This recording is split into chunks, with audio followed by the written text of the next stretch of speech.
Melakukan identifikasi terlebih dahulu. Jadi di sini saya akan melakukan identifikasi di bagian anterior dari toraks. Jadi di sini untuk bagian yang menonjol ke dalam ada suprasternal notch, lalu turun ke bawah 5 cm. Di sini itu ada angulus sterni atau sternal angle. Dan dari sini itu saya akan memindahkan jari saya ke lateral untuk menemukan interkostal kedua. Lalu turun ke bawahnya, di sini ada intercostal space yang kedua.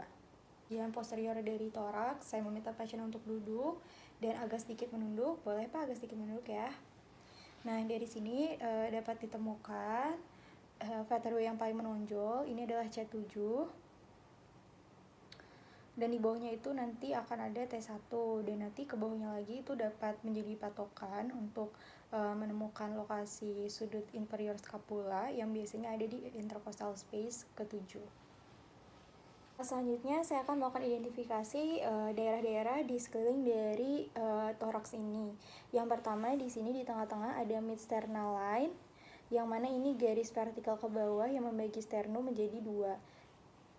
Lalu selanjutnya di sini ada mid clavicular line, merupakan garis tengah di clavikula, di tengah dari claviculanya.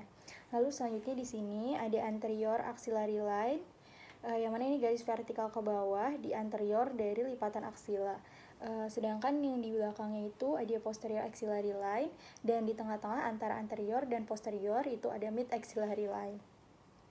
Dan untuk di bagian posterior sendiri, di tengah-tengahnya itu ada vertebral line yang membagi vertebra menjadi dua. Pertama, melakukan pemeriksaan inspeksi. Saya meminta pasien untuk membuka bajunya, lalu membaringkan pasien di meja pemeriksaan. Lalu selanjutnya, saya akan mengamati pernapasan pasien. Saya akan minta pasien untuk menarik nafas. Pak, boleh silakan bernafas, tarik nafasnya. Lalu dari arah kaki pasien, saya memperhatikan dinding dadanya, apakah nafasnya simetris. Pada kasus ini, pasien bernafas dengan simetris, lalu juga normal, tidak ada retraksi. Selanjutnya, saya akan melakukan pemeriksaan ekspansi pernafasan. Saya akan meletakkan kedua tangan saya di iga 10, di bagian lateral, lalu yang bagian medialnya itu sedikit membentuk lipatan. Lalu selanjutnya saya akan minta pasien untuk menarik nafas yang dalam, lalu menghembuskannya. Boleh Pak, ditarik nafas dan hembuskan. Nah, di sini yang diamati adalah lipatannya, jadi sejauh mana dinding dadanya itu mengembang dan juga mengempis. Dari lipatannya juga, lalu dirasakan juga apakah simetris atau tidak. Selanjutnya saya akan melakukan pemeriksaan taktil fremitus. Tolong bilang 77. 77.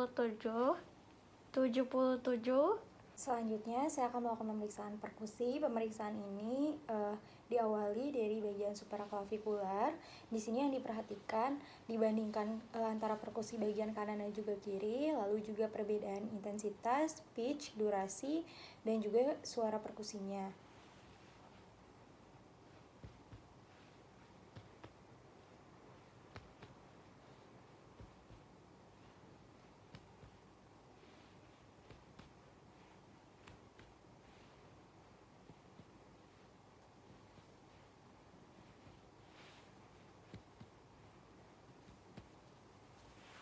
Pemeriksaan auskultasi dengan stetoskop bagian diafragmanya, dan di sini yang didengarkan fase inspirasi dan juga fase ekspirasinya, baik dari identitas, pitch, durasi, dan juga letaknya itu untuk pemeriksaannya sama seperti perkusi tadi, jadi juga dibandingkan antara yang kanan dan juga kiri, dan juga didengarkan juga apakah akan ada suara-suara bising seperti crackles, wheezing, dan juga ronki. Jika ada nanti harus diamati lebih lanjut juga, didengarkan lebih lanjut.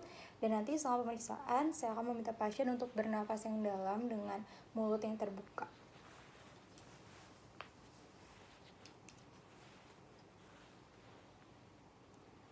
Baik Pak, boleh nafas ya Pak? Nafas lagi. Nafas lagi. Nafas lagi. Nafas lagi. Nafas lagi. Nafas lagi. Nafas lagi. Selanjutnya masih pemeriksaan auskultasi. Di sini pemeriksaan pasien akan diminta untuk menyebutkan 77. Di sini melakukan pemeriksaan untuk vokal resonansinya. Boleh 77? 77 77 77 77 77 77 77 77. Oke. Selanjutnya bilang ya. Gitu. eh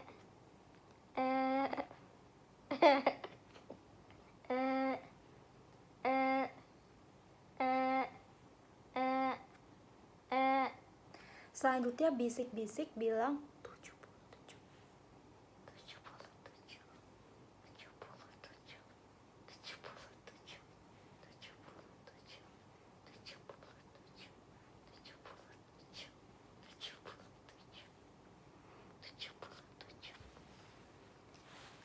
Baik, jadi jika tadi pemeriksaan 77-nya terdengar suara yang lebih keras dan jelas, itu disebut bronkoponi. Dan jika tadi pada pasien mengucapkan dan jika bunyi E-nya itu yang panjang akan teredam, itu berarti egofoni. Dan juga jika tadi bisikan pasien 77-nya tadi itu tidak terdengar dengan jelas atau hampir tidak terdengar, itu biasa disebut whispered